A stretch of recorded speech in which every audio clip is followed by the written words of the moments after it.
Your brain lies to you every day. Not because it hates you, because it was built to keep you alive. A text left unread becomes rejection.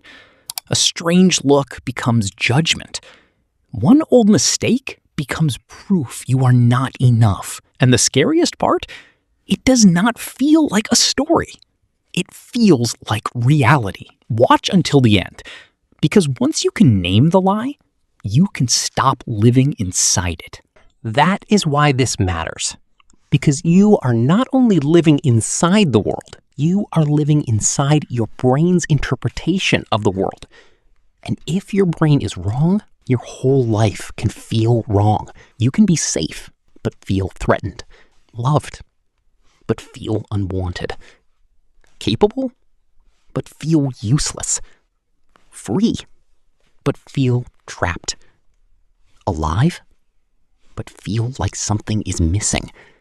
And the scary thing is, you will not call it a lie. You will call it my gut feeling. You will call it being realistic. You will call it I just know. But sometimes, the voice in your head is not wisdom. Sometimes it is fear speaking with confidence. The first lie your brain tells you is everyone is watching you. You walk into a room. You make one small mistake. You say something awkward. You post something online.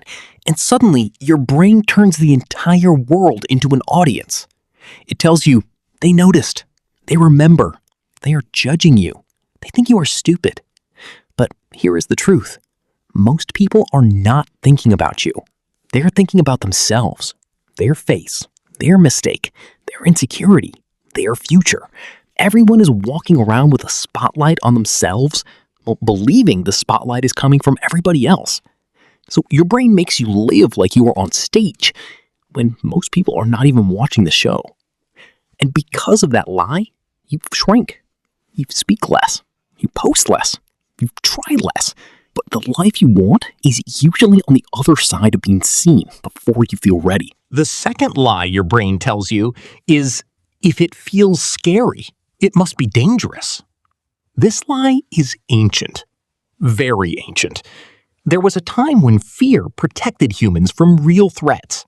A sound in the bushes could be a predator. A stranger from another tribe could be danger. Being rejected by the group could mean death. So the brain learned one rule. Better safe than sorry. But now, your brain uses that same ancient alarm system for modern life. A difficult conversation feels like danger. Starting something new feels like danger. Uploading your work feels like danger. Changing your life feels like danger. Being honest feels like danger. But most of the time, it is not danger.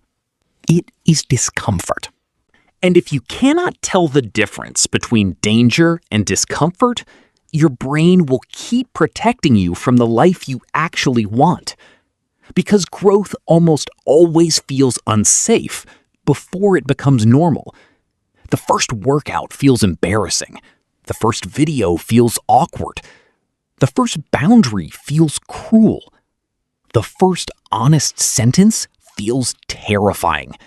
Your brain screams, stop, not because you are dying, but because you are leaving the familiar. And to the brain, familiar feels safe, even when it is slowly destroying you. That is the third lie. What is familiar is safe. This is why people return to old pain, old relationships, old habits, old excuses, old versions of themselves. Not because those things are good, but because the brain recognizes them. The brain would rather choose a predictable suffering than an unfamiliar freedom. So your brain whispers, don't trust this. Don't relax. Something will go wrong. And sometimes you ruin the good thing just so life feels familiar again. That is pattern loyalty. The fourth lie your brain tells you is your thoughts are facts. This may be the most dangerous one because a thought can enter your mind so quickly that you forget to question it. I'm not good enough. They're mad at me. I'll fail. I'm too late. I'll never change. I'm not the kind of person who can do that. And because the thought is loud, you assume it is true. Just because a thought appears does not mean it deserves to be obeyed. A thought is not a command. A thought is not a prophecy. A thought is not always truth. Sometimes a thought is just your brain trying to protect an old wound. And this is why overthinking feels so convincing, because overthinking does not feel like lying. It feels like preparation. But often, it is just your brain trying to create certainty in a world that will never give you certainty. And that leads to the final lie. The lie that quietly ruins people. One day, I will become the person I imagine. One day, when life is less busy, when I have more time, when I feel better, when I am more confident, when I am finally ready. But one day is one of the brain's favorite hiding places. It lets you feel connected to your future without demanding anything from your present. It lets you keep the fantasy alive without risking proof. But your future self is not built by what you imagine. Your future self is built by what you repeat. And if you repeat avoidance, you do not become ready. You become more skilled at escaping. If you repeat self-doubt, you do not become careful. You become smaller. If you repeat waiting, you do not become prepared. You become delayed. Freedom is the moment you hear the lie and do the true thing anyway. So, no, do not trust your mind blindly.